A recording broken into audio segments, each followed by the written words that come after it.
अस्सलामुअलैकुम। आज काफ़ी दिनों बाद व्लॉग बना रहे हैं और अभी मैं जा रहा हूँ। कहाँ जा रहा हूँ? ये जा रहा हूँ तो आपको जाके बताते हैं कि कहाँ जा रहा हूँ। अभी मुझे खुद से ही नहीं पता, तो मैं चलता हूँ। क्या आते हो? किधर चलते हो? बोलो ना, किधर चलते हो? नाश्ते क्या हो?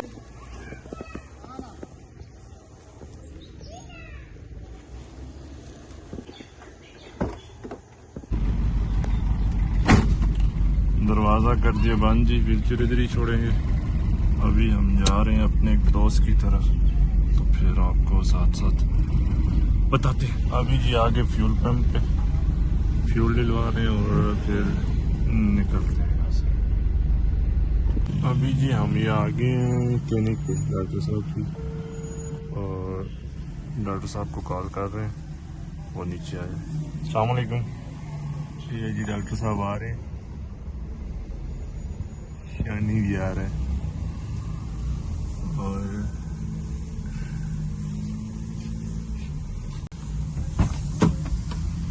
अस्सलाम वालेकुम। ठीक हो सर? क्या है सर? ठीक है, ठीक ठाक। शानी, अस्सलाम वालेकुम ब्रो, कैसे हो? थोड़ा सा काम करवाना था गाड़ी का, तो ये गाड़ी अभी मैकेनिक के पास लाई है और बस थोड़ा सा काम है 5-10 मिनट का, फिर निकलते हैं।